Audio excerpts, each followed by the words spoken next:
Boa noite, meus amados. A paz do Senhor Jesus Cristo. Se você trouxe sua Bíblia, eu queria que você abrisse a sua Bíblia em Apóstolo São Lucas, capítulo 22, a partir do versos 8 ao 12.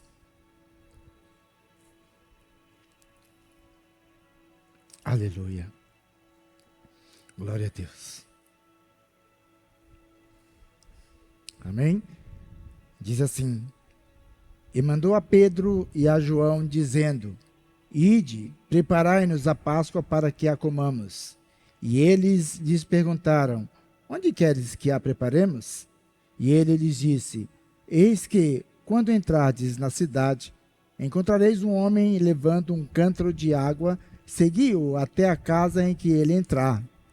E direis ao pai da família da casa: o mestre te diz, onde está o aposento em que hei de comer a Páscoa com os meus discípulos? Então ele vos mostrará um grande cenáculo mobiliado, aí farei os preparativos. Amém? Graças a Deus, eu agradeço a Deus por essa oportunidade, pastor Fernando, aos pastores aqui presentes, os irmãos, e é com muita alegria que eu venho a ministrar a palavra do Senhor e passar um pouco o que o Senhor falou comigo esses dias aí. Amados, eu perguntei para Jesus o quanto que ele amava, qual o grau de intimidade, qual o grau de amor que ele tinha com os discípulos, a ponto de reunir aqueles homens em um cenáculo. E Deus me levou a 1970. Eu nunca tinha falado isso para ninguém, irmãos.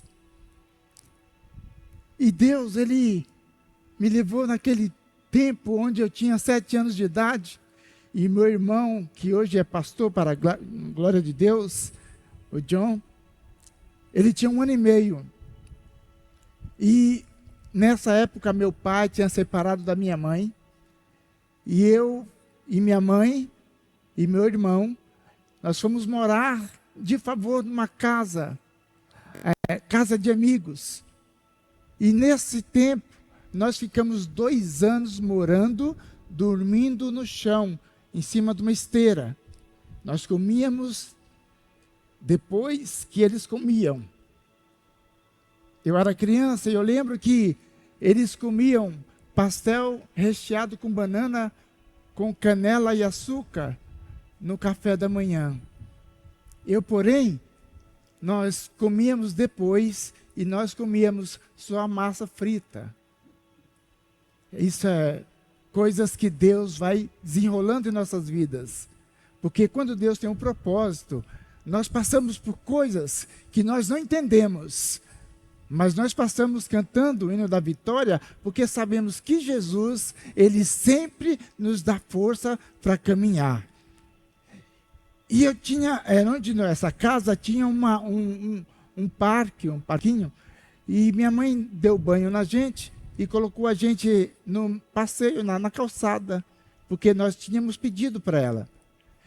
Só que o parque ficava a 500 metros da casa onde nós morávamos, mas eu só esperei minha mãe entrar para dentro de casa, para fazer os afazeres domésticos, e eu fui em direção não ao parque, mas um lugar que quando eu passava com ela, eu tinha muita vontade de ir, no Rio São Francisco, do outro lado da ponte, mais ou menos 4 a 5 quilômetros.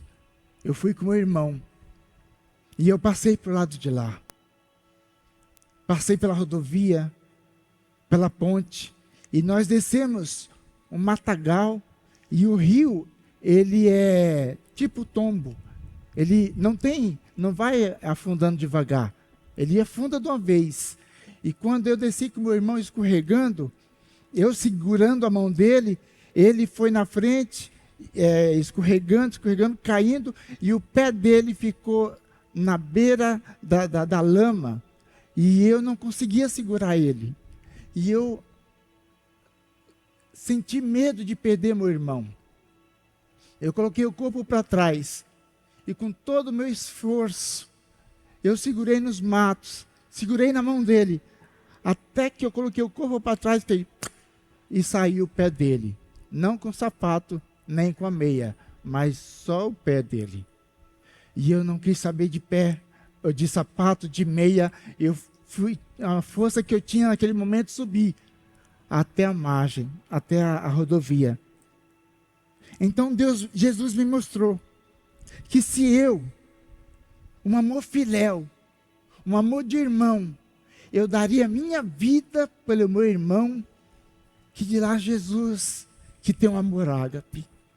Quando Jesus ele falou, eu comecei a ler essa mensagem e essa palavra, eu fui lá em Jacó. Jacó, que tinha os seus filhos, entre eles José. José era o mais novo, que causou inveja a seus irmãos, que foi vendido por eles. Foram a carruagem ismaelita. E ele foi, quando ele chegou no Egito, foi vendido como escravo.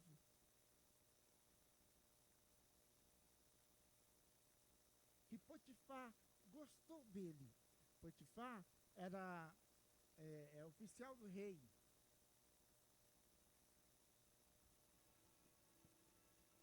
E a mulher de Potifar, vocês conhecem a história, se engraçou com ele. Então, ele, como era um homem de Deus, José, ele correu. Ela então acusou ele justamente foi preso, ficou 2 anos, pediu para o homem lembrar dele, não lembrou, mas Deus não esquece. Irmão, quando Deus tem promessa na vida de um homem, pode passar o tempo que for, pode ter luta que for, quando Deus promete, ele cumpre. E Deus lembrou de José. Naquele tempo, Faraó teve um sonho, José descobriu o sonho, desvendou o sonho de Faraó. Então, ele virou governador, trouxe a família deles para Egito, na família de 70 pessoas. Então, eles entraram, passaram um tempo, virou governador, passaram um tempo. O faraó não lembrava mais, porque já era outro faraó, o povo já não buscava mais a Deus, então Deus se afasta do povo dele. Passa 430 anos, o povo como escravo, a maioria desse tempo eles passam como escravo, até que a ponto deles clamarem a Deus, e Deus então manda um homem chamado Moisés para ser libertador do povo dele. Moisés então começa a conversar com Deus. Deus manda as 10 pragas ao Egito. A última praga foi a morte dos primogênitos. Então Deus fala lá em Êxodo, capítulo 12, versículo 11 em diante. Êxodo capítulo 12, versículo 11 em diante. E diz assim: assim, pois, comereis os vossos lombos cingidos, os vossos sapatos nos pés, e o vosso cajado na mão, e comereis apressadamente. Essa é a Páscoa do Senhor. E eu passarei pela terra do Egito esta noite, ferirei todo o primogênito na terra do Egito, desde os homens até os animais, e sobre todos os deuses do Egito farei juízos. Eu sou o Senhor. E aquele sangue vos será por sinal nas casas em que estiverdes. Vendo eu o sangue, passarei por cima de vós, e não haverá entre vós praga de mortandade, quando eu ferir a terra do Egito. Uau! Agora, essa Páscoa não é mais aquela Páscoa. Hoje, nós ouvimos a pregação do pastor Fernando, e ele explicou para a gente, de modo bem explicadinho mesmo, o que é a Páscoa. A Páscoa era a festa dos judeus, comemorativa, que trazia lembrança passada do anjo destruidor da terra do Egito, onde os filhos de Israel eles eram protegidos pela marca do sangue nos umbrais da porta. Dessa mesma forma, Jesus Cristo é o Cordeiro de Deus, que deu a sua vida por amor de nós, sacrifício vivo do Filho de Deus, e morreu na cruz, pelo sangue dele escorrido, pelo sangue dele, as nossas vidas, os nossos pecados perdoados, e nós somos livres da morte eterna, pela morte de Jesus. Mas ao terceiro dia ele ressuscitou. Amém. Essa Jerusalém que Jesus está agora, não é a Jerusalém a qual Isaías profetizou há 690 anos atrás, antes de Cristo, não. Ela é espaço geográfico, sim, mas as pessoas são diferentes, a cultura começa a mudar, porque naquele onde Isaías profetizou, ele diz, olha, não entrará em circunciso nessa cidade de Jerusalém, não entrará imundo, agora entra caravanas, sai caravanas, pessoas de viagem, entra, sai, pessoas entrando e saindo naquela cidade, muvuca de pessoas. Também não é aquela Jerusalém, a nova Jerusalém que fala em Apocalipse, onde João foi revelado a João, capítulo 21, versículo 2, a nova cidade de Deus, descendo de Deus, a nova Jerusalém. Não, essa Jerusalém é diferente. Essa Jerusalém era uma cidade de grande entroncamento comercial. Pessoas de um lado para o outro. Então Jesus, ele sabe que ele precisa fazer a última Páscoa com seus discípulos. Jesus sabe que ele precisa fazer o possível para não ser descoberto. Então ele chama Pedro e João e diz, olha, vocês vão na entrada da cidade de Jerusalém, e lá vocês encontrarem um homem carregando um cântaro. Uau! Um homem carregando um cântaro. Era uma coisa meio atípica, porque homens não carregavam cântaro de águas. Esse tipo de serviço era para mulheres. Então, era uma coisa típica, mas no meio da cidade, como que então esses homens iriam encontrar, no mesmo momento que eles chegam na cidade, encontrar o homem carregando um cântaro? É coisa divina, porque nós sabemos que Jesus, ele tem a onisciência de saber aonde é que a pessoa está, o coração como está, do jeito que a pessoa anda. Esse é Jesus. Quando você entrou aqui nesse lugar, ele sabe de que maneira está o seu coração, a necessidade que você tem, você sabe o motivo que você tem de buscar a ele. Então Jesus Cristo sabia o momento exato que esse homem iria estar lá. E eles encontram. Eu não sei como que eles conseguiram andar com esse homem com um cântaro na cabeça atrás dele. Quem sabe entrava numa venda ou parava para conversar com alguém, mas eles seguiram e chegaram na casa aonde Jesus tinha dito. Interessante que cenáculo é um lugar alto, um lugar sublime. O lugar onde Jesus está é um lugar de bênção, é um lugar de aprendizado, é um lugar de vitória, é um lugar de bênção, lugar de trajetória para o futuro, é lugar de sobrevivência, é lugar de santidade, é lugar de fazer a diferença, é lugar de promessa, é lugar de comunhão, é lugar aonde o Senhor estava, lugar sublime.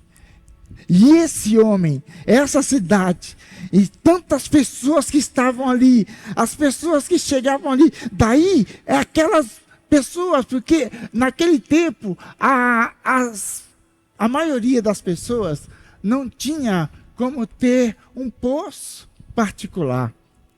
Isso era luxo para a minoria. A maioria buscava água em poços públicos, buscava água em fontes públicas. Daí encontraram um homem a carregar água num pote, num jarro. É uma coisa meio absurda. Mas esses homens andaram no sobrenatural da ordem de Deus. Porque quando você anda no sobrenatural da ordem de Deus, você passa por coisas que você nem imagina. Quando você passa na ordem, você começa a seguir na ordem do sobrenatural de Jesus Cristo na sua vida, você tem que estar na visão. Aí o anjo da igreja falou, temos que aumentar, nós temos que fazer. Quem não está na visão, fala, que isso, pastor?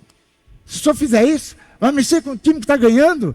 Mas quem está na visão, anda compartilhando junto. Então eles andaram junto, compartilhando, porque eles sabiam. Porque andar aonde Jesus fala, na ordem do sobrenatural de Cristo, é fazer mudar a história. E Jesus muda a história.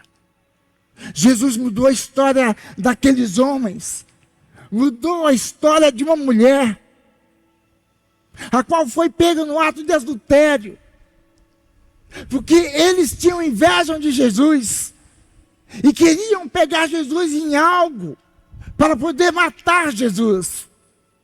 Andar no sobrenatural é crer que Ele salva.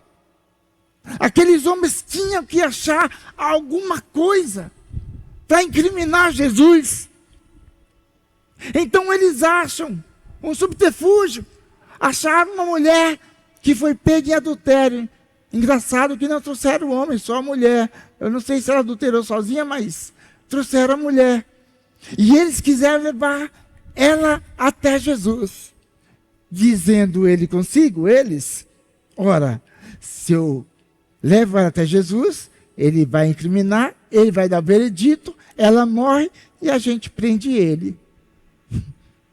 Só que aquela mulher, que eu penso nessa passagem, sabe, irmãos, aqueles filmes, quando um preso, ele está no corredor da morte. Essa mulher, ela estava no corredor da morte. Ela saiu de uma carceragem. Qual era a carceragem? O pecado. Qual era o caminho? A morte. Eu imagino ela pensando o que ela iria fazer naqueles poucos passos até chegar ao veredito final. Eu imagino porque ela deveria ter alguém que amasse ela. Ela deveria ter família. Sim, mas naquele momento passou um filme na cabeça daquela mulher. E ela, na mente dela, ela iria morrer. Na mente dos seus algozes, na mente dos fariseus, ela iria morrer. Então ela estava caminhando em sentido à morte. A cada passo que ela dava, a vida dela diminuía.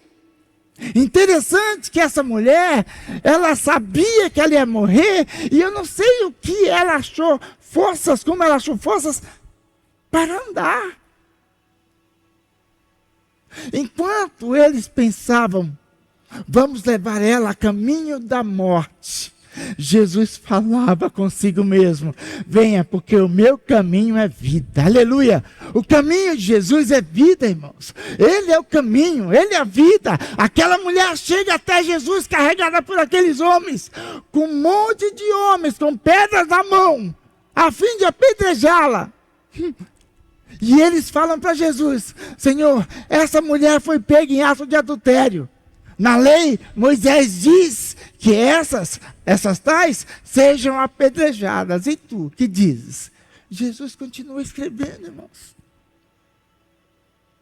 Jesus estava a sondar aqueles corações. Quem sabe sondando o coração daquela mulher. E ele continua escrevendo, mas ele insistia. Porque o inimigo é assim, irmão. Amados, o inimigo ele não para.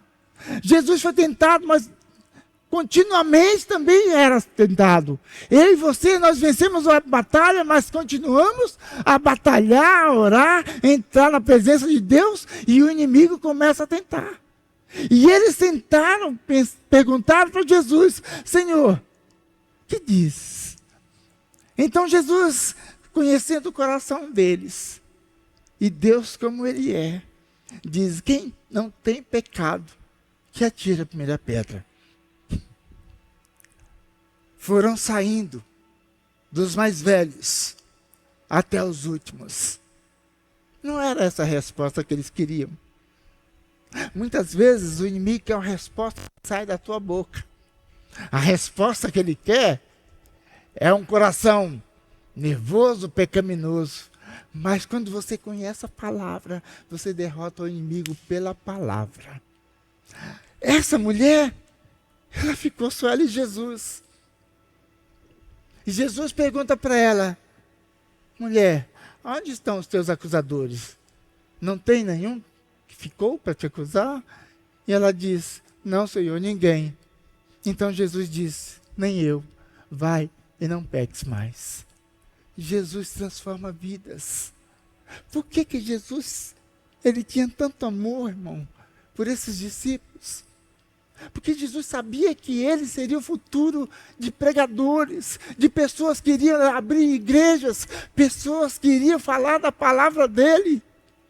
Porque quando nós entramos na presença dele, o que nós queremos é respirar Jesus. Quando esses homens estavam sentados na mesa com Jesus, até o inimigo, até aquele que iria trair, ele chamou de amigo. Chamou Judas de amigo e falou que tem de fazer pazes. E Jesus, ele amou aqueles homens até o último instante. E ter intimidade com Jesus é viver o que ele vive.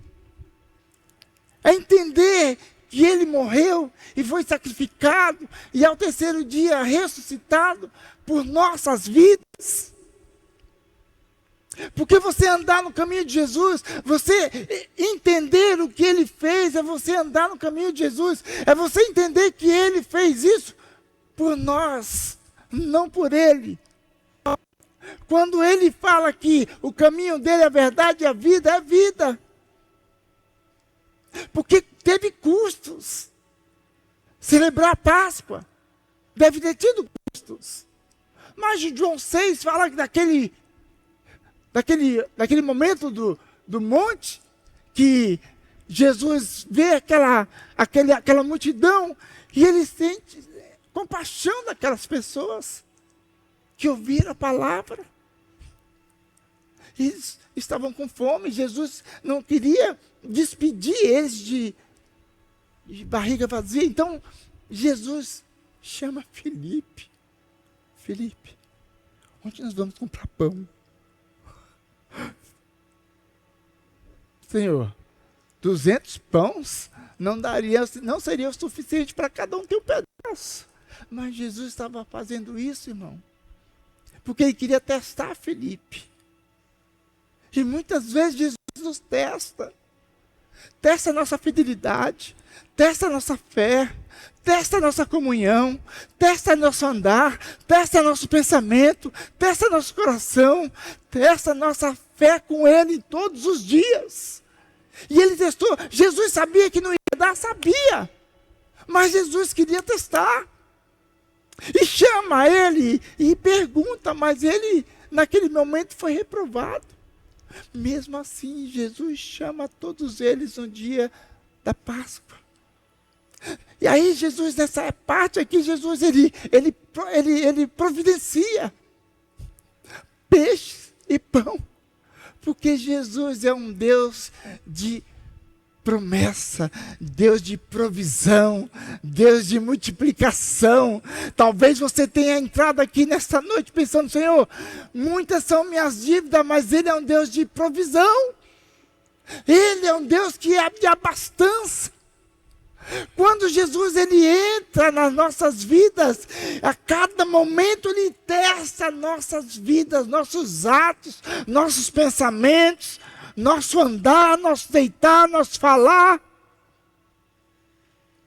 Quando o Senhor ele estava para ser crucificado, os fariseus ficavam ali endemoniados porque eles queriam matar Jesus por inveja.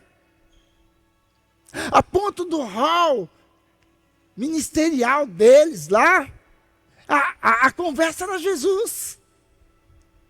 O que tinha que fazer para matar Jesus? Como nós vamos fazer para matar Jesus? A ponto de ter uma mirabolante ideia, um plano de convidar Jesus. E Jesus foi convidado por um fariseu chamado Simão para ir na casa dele. E eu perguntei para Jesus: Jesus, o senhor sabia que iria acontecer? Sabia. Jesus, então por que o senhor foi? Porque eu tinha um propósito naquela casa. Jesus sempre vai ter um propósito. Aparentemente está tudo errado. Aparentemente os problemas que aparecem na tua vida, parece que está tudo de ponta cabeça. Parece que Jesus está calado, como nos 400 anos ali, até de Malaquias até Jesus, parece que estava tudo calado. Mas não é porque Jesus está calado que ele não está agindo na tua vida. Não é porque Jesus está calado que ele não está vendo o teu sofrimento. Não é porque Jesus está calado que ele não sabe a tua necessidade. E Jesus sabia de que ali havia um propósito naquela casa. Mas Jesus foi. E quando chega naquela casa, porque ele queria ser popular. Ele viu que Jesus era popular, Jesus carregava multidões, amados. Então ele queria ser não só igual, mais que Jesus. Só que esqueceram de contar para ele. É que Deus não divide a glória dele com ninguém. Aleluia. Jesus, ele sabia. E quando chega lá naquela casa, Jesus, ele entra, o fariseu não lhe recebe com ósculo santo, não lava os pés, não unge sua cabeça, não lava os pés como hospitalidade. Não beija o seu rosto como sinal de amizade. Não unge a cabeça de Jesus como sinal de respeito. Não, mas ele fica alheio. Porque quem não tem intimidade com Jesus é totalmente alheio à vida de Jesus. Jesus, ele sabia a intenção daquele homem. Jesus viu que ali tinha muitas pessoas importantes para ele, para Simão. Mas do mesmo jeito que Simão ficou sabendo de Jesus, ouviu falar que Jesus estava na cidade, também uma mulher ouviu falar que Jesus também estava na cidade. E a Bíblia diz que ela era uma pecadora. E quando a Bíblia fala pecadora, irmão, que negócio é feio. Ela era uma pecadora. Mas quem procura Jesus está à procura de mudança de vida. Quem procura Jesus quer trajetória com Ele, quer vida, quer eternidade. E essa mulher fica sabendo que Jesus estava lá, por alguém que fala para ela, fala dos milagres que Jesus fez, das coisas os sinais que aparecia. Era um homem com 38 anos que estava enfermo e Jesus passa ali, quero explicação, quero. É um homem que era cego, era leproso, e ela ficou sabendo, então algo acendeu dentro dela, para ela ver Jesus. Aquela mulher, ela sentiu desejo de conhecer Jesus. Um dia, quando eu vi falar de Jesus, eu não dei muita importância, mas quando alguém começa a falar da vida de Jesus, a genealogia, a história de Jesus, uau, é diferente. Isso é diferente. E creio que essa mulher, porque as festas antigamente, as mesas eram baixas e ficava aberto ao público. Não que era convidado, mas era aberto ao público. O público vê quem estava na festa. Não podia participar, mas podia olhar. E aquela mulher, irmão, ela foi ver.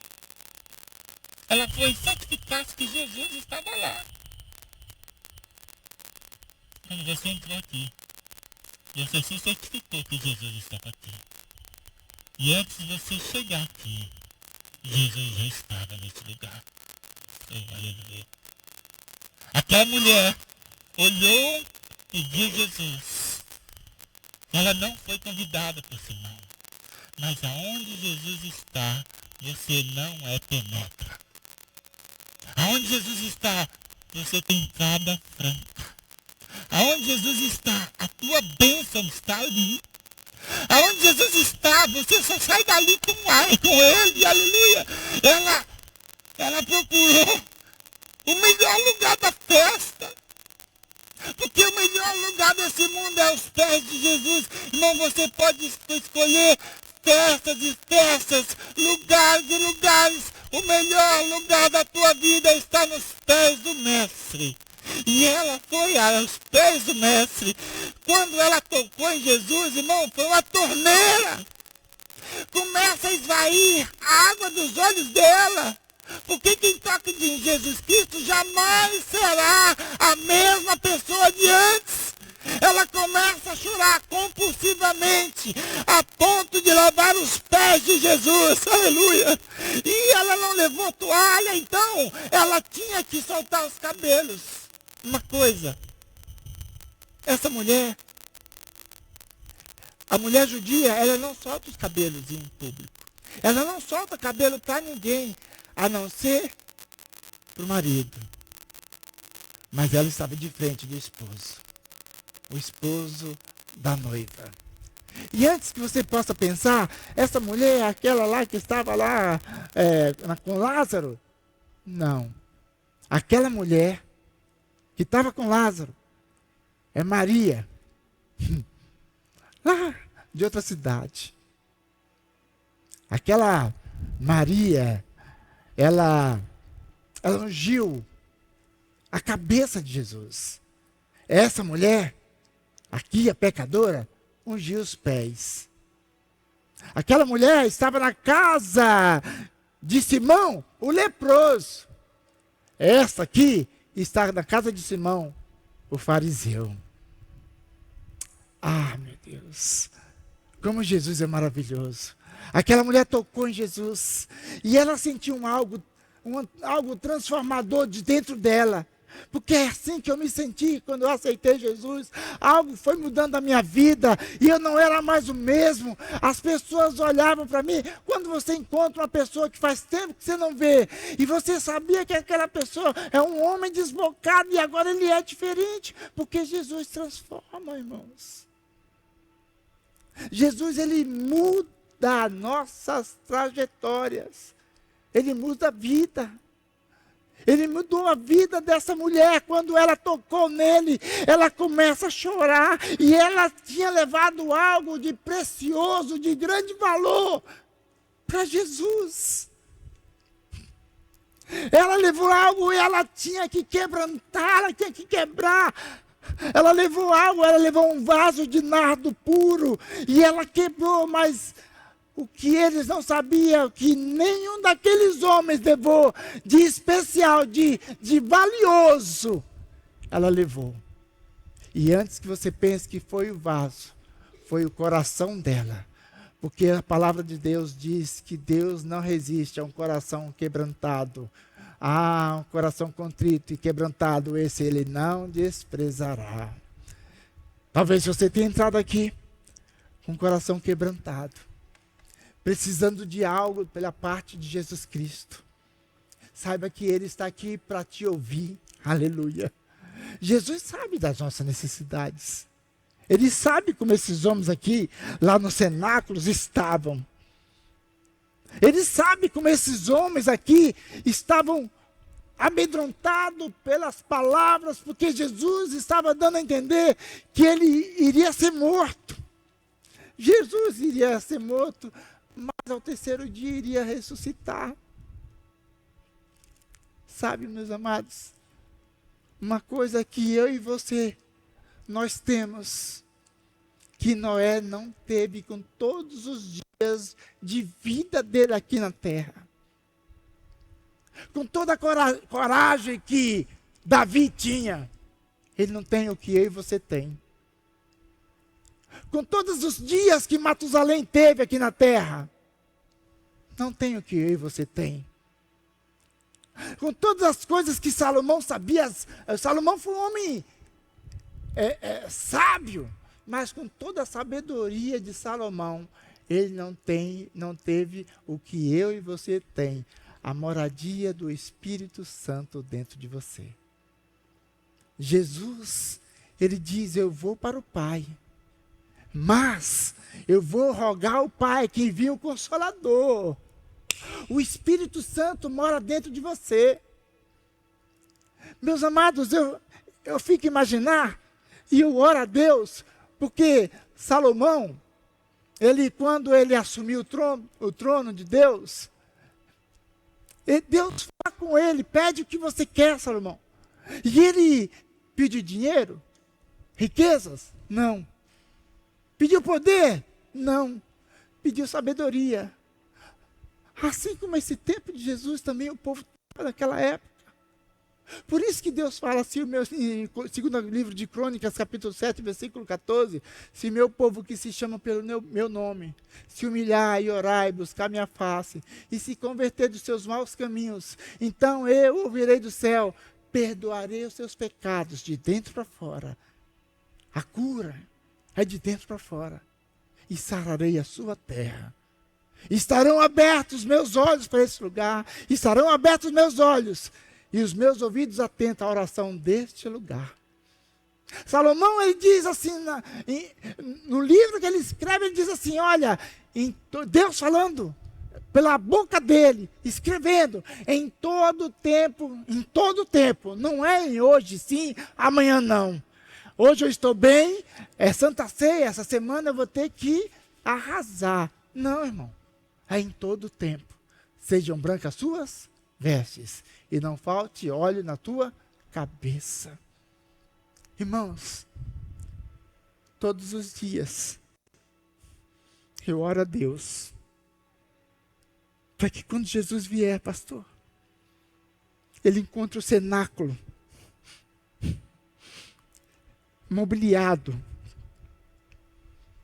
de boas aventuranças, de boa mente, de andança com Deus, mobiliado de boas práticas, de ensinamentos, mobiliado de coisas boas que ele ensina, porque o dia que ele vier, e esse cenáculo estiver cheio de mobília, e preparado para ele, ei, irmão, não tem diabo que suporte, porque ele vai vir buscar a sua igreja, e no dia que ele vier, que o teu cenáculo esteja mobiliado e preparado para ele. Amém, igreja? Tem cenáculo aqui nessa noite? Preparado para Jesus? Aleluia! Jesus é tão maravilhoso, irmãos. Eu fiquei pensando, se eu encontrasse Jesus naquele tempo, e ele falasse, toma a tua cama e levanta e segue-me, qual seria a minha resposta? Porque nós conhecemos a palavra. Eu não saberia onde eu estava, mas a palavra do Senhor diz que tudo tem o seu tempo, debaixo do céu, em cima da terra. Há tempo para todas as coisas. E há tempo de saber que um dia Ele vai vir buscar a sua igreja. Eu estava conversando, morreu um amigo meu esses dias, lá em Ferraz. E eu fiquei pensando, quando de madrugada, Jesus tinha intimidade com esses homens. Eles eram íntimos de Jesus. Hoje é Dia Internacional da Mulher. Mas quem foi visitar o túmulo de Jesus, onde Jesus estava? Que não é de Jesus. Era de José de Arimateia. Quem foi visitar? As mulheres. Qual é o grau de intimidade que você tem com Jesus? A ponto de Jesus, Ele está aqui nessa noite. Que nós possamos ter essa intimidade com Jesus todos os dias das nossas vidas, não só aqui dentro da igreja, porque Jesus, Ele visita aonde você vai, Ele visita a tua casa, Ele visita a faculdade, a escola, o teu deitar, o teu levantar. Ele visita o teu coração, o teu olhar, a tua mente. Ele visita. Que nós possamos ser íntimos de Jesus em todo o tempo. Em todo o tempo. Andar com Jesus é saber que estamos andando no sobrenatural. E a qualquer momento Ele vai mudar. Ele muda. Ele vira a página. Ele transforma. Ele ajuda. Ele nos leva para o céu. É o nosso passaporte. Se chama Jesus Cristo de Nazaré. Amém? Agradeço, pastor, a oportunidade em nome de Jesus.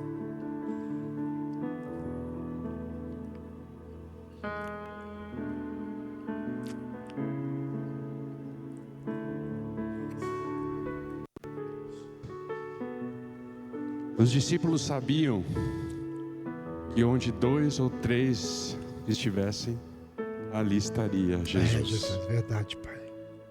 E por isso o livro de Atos dos Apóstolos diz que diariamente eles se reuniam de casa em casa e Deus iria acrescentando aqueles que eram salvos.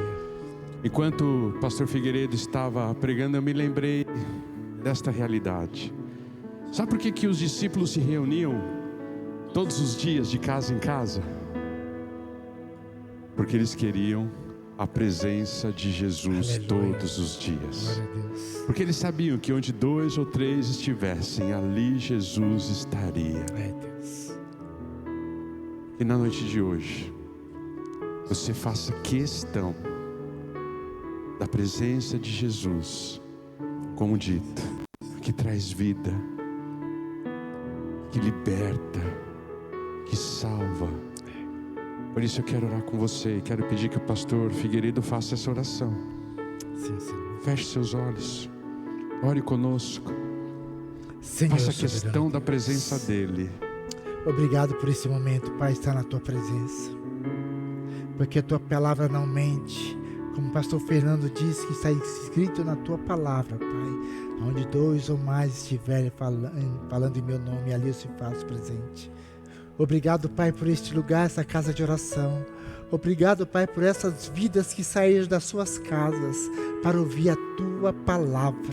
Obrigado, Pai, porque eles estão aqui sedentos de Ti, Senhor. Obrigado porque nós vamos sair daqui na certeza que o Senhor conhece os nossos corações. Sabedores, Pai, de cada um deles aqui que sabe, Senhor, que só o Senhor tem a vida eterna. Senhor, nós sabemos sem Ti nada somos, nada podemos, Pai, mas contigo nós somos mais que vencedores em Cristo Jesus.